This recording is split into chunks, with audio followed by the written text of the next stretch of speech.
എല്ലാവർക്കും നമസ്കാരം. അപ്പോൾ കുറച്ച് മടിയൊക്കെ പിടിച്ചിരിക്കുന്ന ദിവസങ്ങളിലൊക്കെ വേഗം തയ്യാറാക്കാൻ പറ്റുന്ന, അല്ലെങ്കിൽ സ്കൂളിൽ മക്കൾക്കൊക്കെ ലഞ്ചായിട്ടൊക്കെ കൊടുത്തു വിടാൻ പറ്റുന്ന, അല്ലെങ്കിൽ ഡിന്നറായിട്ടും ഒക്കെ നമുക്ക് കഴിക്കാൻ പറ്റുന്ന ഒരു നല്ലൊരു എഗ് റൈസിൻ്റെ റെസിപ്പിയാണ്.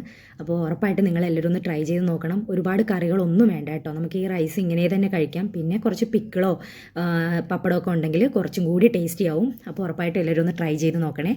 അപ്പോൾ അതിനായിട്ട് നമുക്ക് ആദ്യം റൈസ് തയ്യാറാക്കാം. അപ്പോൾ ഒരു കുക്കറിലേക്ക് ഞാൻ കുറച്ച് നെയ്യ് ആഡ് ചെയ്തിട്ടുണ്ട്. ആ നെയ്യിലേക്ക് നെയ്യൊന്ന് ചൂടായിട്ട് വരുമ്പോൾ നമുക്ക് 2 കപ്പ് റൈസ്, ബസുമതി റൈസാണ് ഞാൻ എടുത്തിരിക്കുന്നത്. അപ്പോൾ അത് നന്നായിട്ട് കഴുകി ഒരു 10 മിനിറ്റ് സോക്ക് ചെയ്ത് ബസുമതി റൈസ് ഇട്ട് ഒന്ന് റോസ്റ്റ് ചെയ്തെടുക്കാം.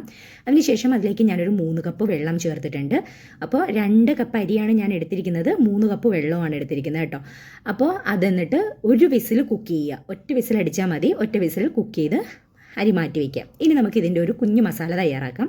അതിനായിട്ടൊരു പാൻ വെച്ച് അതിലേക്ക് നമ്മൾ ഓയിൽ ചേർത്തിട്ടുണ്ട്. ഇനി ഇതിലേക്ക് നമുക്ക് 1 ടീസ്പൂൺ ജിഞ്ചർ ഗാർലിക് ചതച്ചത് നമുക്ക് ചേർത്ത് കൊടുക്കാം. ഇനി അതിലേക്ക് ഒരു സവാള ഒന്ന് സ്ലൈസ് ചെയ്തതും ആവശ്യത്തിന് ഉപ്പും ചേർത്തിട്ട് നമുക്ക് നന്നായിട്ടൊന്ന് സോട്ട് ചെയ്തെടുക്കാം. അപ്പോൾ ഇത് അടച്ചൊന്ന് നന്നായിട്ടൊന്ന് മിക്സ് ചെയ്തിട്ട് കുറച്ച് നേരം അടച്ചു വയ്ക്കുവാണെങ്കിൽ വേഗം വഴണ്ട് കിട്ടും.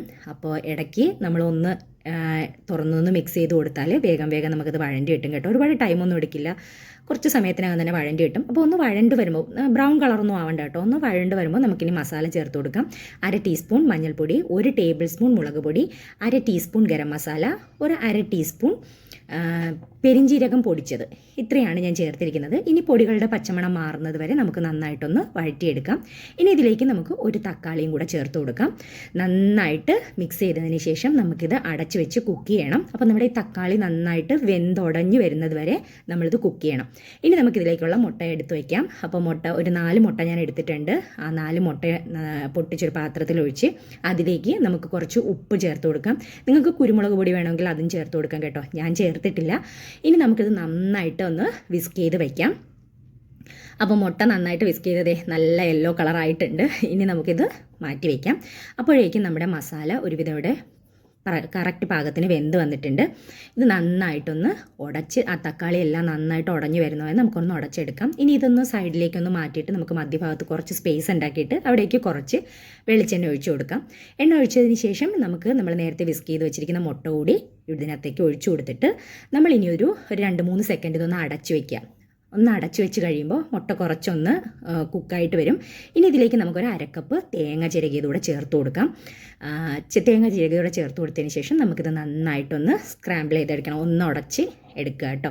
അപ്പം ഇതിനിടയ്ക്ക് നിങ്ങൾ മസാലയുടെ ഉപ്പൊക്കെ നോക്കിക്കൊള്ളണം. ഉപ്പ് വേണമെന്നുണ്ടെങ്കിൽ ഉപ്പ് ചേർത്ത് കൊടുത്തോളൂ കേട്ടോ. നന്നായിട്ട് ഇതൊന്ന് മിക്സ് ചെയ്ത് ഉടച്ച് പൊടി പോലെ ആയിട്ട് വരുന്ന ഒരു പരുവാകുമ്പോഴേക്കും നമുക്കിനി ഇതിലേക്ക് നമുക്ക് നേരത്തെ കുക്ക് ചെയ്ത് വെച്ചിരിക്കുന്ന റൈസ് ചേർത്ത് കൊടുക്കാം. കണ്ടോ, ഒറ്റ വിസിലിന് തന്നെ നമ്മൾ കുക്കർ ഓഫ് ചെയ്യുകയാണെങ്കിൽ റൈസ് നല്ല കറക്റ്റ് പാകത്തിന് വെന്ത് കിട്ടും. വെള്ളം ഒന്നും കുടിച്ചിട്ടില്ല റൈസ്. ചോറ് നല്ല വിട്ട് തന്നെ കിടക്കുന്നുണ്ട്. ഇനി നമുക്കിത് നന്നായിട്ടൊന്ന് മിക്സ് ചെയ്തെടുക്കാം. അപ്പോൾ ഒരുപാടിട്ട് ഇളക്കി നമ്മുടെ റൈസ് അങ്ങ് പൊടിച്ച് കളയാതെ ഇങ്ങനെ ഒന്ന് പതുക്കെ ഒന്ന് ഫോൾഡ് ചെയ്ത് നമുക്ക് റൈസ് ഒന്ന് മിക്സ് ചെയ്തെടുക്കാം. അപ്പോൾ നന്നായിട്ടൊന്ന് മിക്സ് ചെയ്തെടുത്തതിന് ശേഷം ഉപ്പൊക്കെ ചെക്ക് ചെയ്തോളണം.